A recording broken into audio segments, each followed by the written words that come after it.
Hello everyone. उम्मीद करता हूँ आप सभी स्वस्थ होंगे और आप आपकी तैयारी बहुत अच्छे से कर रहे होंगे। ठीक है। तो जैसा कि आप सबको पता है कि अभी 5 तारीख को शाम 6 बजे के समथिंग आपकी एचसीएम और एडब्ल्यू की एक साथ आंसर की रिलीज हुई है। ठीक है। तो आप सबका आपका मार्क्स रो मार्क्स कितने बन रहे हैं वो सब आपने देख लिया होगा। ठीक है। अब मैं आपसे इस वीडियो में ये बात करूंगा कि आपका जो फाइनल और फिजिकल के लिए कट ऑफ कितने रहने वाली है। ठीक है। आपको एग्जैक्ट वही देखनी मिलेगी। आपको टाइपिंग की तैयारी करनी चाहिए कि नहीं करनी चाहिए, उन सब चीजों के बारे में इसमें हम बात करेंगे। और आगे एचसीएम के लिए जो हमारा टाइपिंग सबसे बड़ा मेजर चेंज वाला चेंज आपका गेम चेंज कर देगा। टाइपिंग एक ऐसी चीज है, अच्छे मार्क्स वाले भी आउट हो जाते हैं इसमें। ठीक है। तो मिनिस्ट्रल के लिए टाइपिंग का कितना इंपॉर्टेंस है कितना नहीं है वो आपको हम आगे समझाते हैं। ठीक है। ये सब चीजें समझने से पहले मैं आपको बताता हूँ कि लगभग जो आपकी इस बार जो वैकेंसी है, ठीक है, वो टोटल लगभग आपकी 509 पोस्ट है। ठीक है। 509 के समथिंग आपकी वैकेंसी है। इसके लिए आप सबको पता है कि 20 गुना कैंडिडेट बुलाए जाएंगे फॉर फिजिकल के लिए। तो लगभग 10,180 के समथिंग आपके कैंडिडेट क्वालिफाई किए जाएंगे फिजिकल के लिए। ठीक है। अब हम बात करते हैं कि यूआर कैटेगरी की जो टोटल पोस्टें वो कितनी है। 151 पोस्ट थी। ठीक है। मेल कैंडिडेट की बात कर रहा हूँ तो मेल कैंडिडेट की चलो टोटली देख लेते हैं। टोटल पोस्टें थी 341। ईच पोस्ट का सबका आपका 20 गुना कैंडिडेट क्वालिफाई किया जाएगा। ये मैंने आपको पहले बता रहा हूँ। तो लगभग आपके 10,180 समथिंग कैंडिडेट क्वालिफाई होंगे। मैं बात करूं फीमेल कैंडिडेट की, तो फीमेल कैंडिडेट की हमारे एचसीएम में अभी जो टोटल पोस्ट है 168 पोस्ट है। तो 168 पोस्ट का भी वही 20 गुना फीमेल्स। तो इसमें मेल और फीमेल दोनों इसमें इंक्लूड है। ठीक है। 20 टाइम्स फीमेल्स कैंडिडेट बुलाए जाएंगे फिजिकल के लिए। ठीक है। तो ये सब चीजें तो आप लोग को पहले से पता है ठीक है। तो थोड़ा हम आगे बढ़ जाते हैं।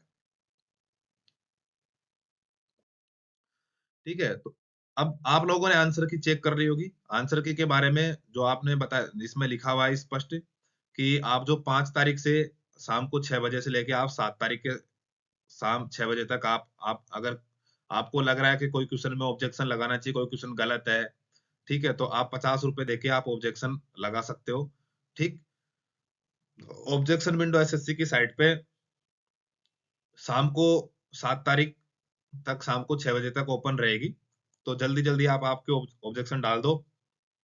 कल लास्ट डेट है आपके ऑब्जेक्शन, फिर विंडो क्लोज हो जाएगी तो फिर आप कुछ नहीं कर सकते। ठीक है। तो मौका ना चूक जाए इससे बढ़िया अभी ना आप आपकी मैचिंग कर लीजिए, कौन से क्वेश्चन गलत है आपको लग रहा है डाउट है तो आप ऑब्जेक्शन डालिए। ठीक है। जिससे आपको बेनिफिट होगा यहाँ से। ठीक है।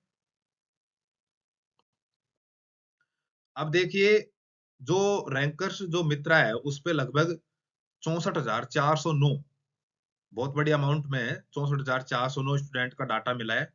ठीक है। उसमें से देखिए 95 जो मार्क्स लाने वाले कैंडिडेट था वो एक एक मिला है। 90 नंबर लाने वाले 40 मिले हैं। 85 के समथिंग 401, ओबीसी के समथिंग 1912। जो 75 नंबर लाने वाले टोटल स्टूडेंट मिले हैं 5,772, और 70 के अप्रोक्स लाने वाले 12,000, और 65 नंबर लाने वाले लगभग 20,000 के समथिंग। तो आपकी कट ऑफ इसी यहाँ तक ही रहने वाली है। ठीक है। इससे नीचे वाले कैंडिडेट का सिलेक्शन होना मुश्किल है। ठीक है। तो ऐसा नहीं है कि सिलेक्शन ना हो, सिलेक्शन के लिए बहुत कुछ चीजें वेरी करेगी। ठीक है। लेकिन आपकी जो कट ऑफ जो देखने को मिलेगी लगभग आपको इस एवरेज में मिलेगी, और मैं आपको भी बताता हूँ सटीक क्या मिलेगा क्या नहीं मिलेगा।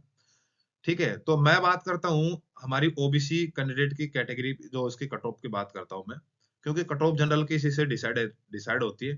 तो देखिए ओबीसी के लगभग 5400 के समथिंग कैंडिडेट ऐसे हैं जो 70 नंबर ला रहे हैं। कितने नंबर लेके आ रहे हैं? 70 नंबर लेके आ रहे हैं। तो ऐसा तो है नहीं कि ये कैंडिडेट क्या नाम से जनरल क्वालिफाई नहीं करेंगे। तो ऐसे कैंडिडेट तो जनरल की कम से कम 70 तो प्लस जानी है फॉर फिजिकल के लिए। यहाँ से आपको एक चीज दिख रहा होगा। ठीक है। तो ये तो मैंने आपको बताया कि भाई कौन से लगभग आपके कितने स्टूडेंट हैं जो इनको औसत एवरेज मतलब टोटल मार्क्स इतने इतने आ रहे हैं। तो ये तो आप चीजों ने देख लिया होगा अच्छे से। ठीक। नेक्स्ट आगे बढ़ते हैं। अब देखिए किस शिफ्ट में कितना इंक्रीज होने वाला है, आपका औसत एवरेज क्या रहा है, वो सब चीजें हम बताते हैं। ठीक है। लगभग आपका जो एचसीएम का पेपर चला था लगभग 13 शिफ्ट में आपके एचसीएम की पेपर हुआ था। ठीक है। उसमें सबसे हार्डेस्ट देखिए औसत एवरेज की बात करें तो हमारा औसत एवरेज निकल के इन सबका ये आ रहा है 55 के समथिंग। ठीक है। जो मैंने अभी बताया 64,000 के समथिंग जो हमारा डाटा मिला है, उसमें औसत एवरेज निकल के आ रहा है 55 नंबर का मार्क्स का, ठीक है। तो इन दोनों शिफ्टों को आप हार्ड शिफ्ट मान सकते हो, सबसे ज्यादा हार्ड यही है। ये हार्ड शिफ्ट नहीं है, सॉरी, ये औसत एवरेज के हिसाब से दोनों शिफ्ट है, ये 8 जनवरी 9 जनवरी की, ठीक है। तो सबसे हार्डेस्ट जो शिफ्ट है, जो सबसे कम एवरेज का हमें मिला है, वो 8 जनवरी की हमारी फर्स्ट शिफ्ट मिली, उसमें हमको मिल रहे हैं 52 नंबर। और सबसे इजीएस्ट शिफ्ट थी वो 8 जनवरी की थर्ड शिफ्ट थी, उसमें सबसे ज्यादा मार्क्स मिले हैं 59.60 मार्क्स, ठीक। तो अब होगा क्या, ये औसत एवरेज वाले जिनके 55 मार्क्स से समथिंग एवरेज मिल रहे हैं दोनों शिफ्टों में, उनका नॉर्मलाइजेशन स्कोर नहीं होगा। नॉर्मलाइजेशन स्कोर कितना हो सकता है, मैक्सिमम 5 या 7 नंबर जा सकते हैं, और मैक्सिमम 5-7 नंबर आपके डिक्रीज हो सकते हैं किसी शिफ्ट में, इससे ज्यादा आपको देखने को नहीं मिलेगा, ठीक है। तो सबसे ज्यादा फायदा होगा 8 जनवरी की फर्स्ट शिफ्ट वालों को, इनको लगभग 5-6 नंबर का इंक्रीमेंट देखने को मिलेगा। 7 जनवरी की जो फर्स्ट शिफ्ट है उसे लगभग 4 नंबर का इंक्रीमेंट देखने को मिलेगा, ठीक है। 7 जनवरी की सेकंड शिफ्ट है उसे लगभग 3 नंबर का इंक्रीमेंट आपके मार्क्स में देखने को मिलेगा, ठीक है। उसके बाद में 12 जनवरी की सेकंड शिफ्ट है, उसे 2 नंबर का इंक्रीमेंट लगभग, और 9 जनवरी की फर्स्ट शिफ्ट लगभग आपको 1 नंबर या 2 नंबर का आपको नंबर मार्क्स इंक्रीमेंट होंगे, ठीक है। इससे ज्यादा आपको नॉर्मलाइजेशन मार्क्स नहीं मिलेंगे, ठीक है। 8 जनवरी की सेकंड शिफ्ट और 9 जनवरी की थर्ड शिफ्ट, इनमें आपके जो नॉर्मलाइजेशन मार्क है, मुझे नहीं लग रहा कि आपके नॉर्मलाइजेशन मार्क कुछ मिलेंगे, इनमें आपके नंबर स्थिर रह सकते हैं, यथावत आपके जितने आ रहे हैं उतने, ना आपके घटेंगे ना यहाँ पे बढ़ेंगे, ठीक है। तो फिर अब देखते हैं हम 12 जनवरी की अगर थर्ड शिफ्ट में किसी का पेपर हुआ तो 1 नंबर समथिंग यहाँ पे डिक्रीज हो सकता है। 9 जनवरी की सेकंड शिफ्ट में 2 नंबर भी डिक्रीज हो सकते हैं, और उसके अलावा 10 जनवरी की फर्स्ट शिफ्ट, ठीक है, उसमें आपको -3 नंबर नॉर्मलाइजेशन देखने को मिल सकता है। 10 जनवरी की सेकंड शिफ्ट में आपको 4 नंबर का देखने को मिल सकता है। इसके अलावा आपको 12 जनवरी की जो फर्स्ट शिफ्ट है उसमें -5 नंबर का भी आपको नॉर्मलाइजेशन मार्क देखने को मिल सकता है। और सबसे इजीएस्ट शिफ्ट थी आपकी 8 जनवरी की थर्ड शिफ्ट, तो इसमें आपको -6 नंबर का नॉर्मलाइजेशन मार्क्स देखने को मिल सकता है, ठीक है। तो आप आपके कौन सी शिफ्ट में आपका एग्जाम हुआ था, ठीक है, कमेंट सेशन करके आप आपके नंबर बताएं, जिससे आपको मतलब आप खुद आपका आइडिया लगा सकते हो, आप यहाँ से देख सकते हैं, ठीक है।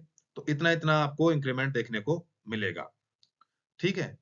अब अब हम इन सब चीजों को समझते हुए मैं आपको एक्सेप्टेड कट ऑफ के बारे में बताता हूँ कि लगभग आप फिजिकल के लिए रेडी रहें, जिससे आप आपका खोल आएगा या नहीं आएगा वो चीजें मैं आपको बताता हूँ, ठीक है। तो देखिए, मैंने सारे डाटा मैंने आपको पहले भी बताया था लगभग आपकी कट ऑफ इतनी रहने वाली, तो लगभग आपकी वही वही कट ऑफ थी। इसमें मैंने यहाँ पे आपको फाइनल कट ऑफ का भी ऐड करके बता दिया कि आपको जब टाइपिंग हो जाएगी तो लगभग मैं मिनिमम क्राइटेरिया बता रहा हूँ कि लगभग ऑल कैटेगरी का मार्क्स में 18 नंबर टाइपिंग के लेके चल रहा हूँ यहाँ पे, ठीक है।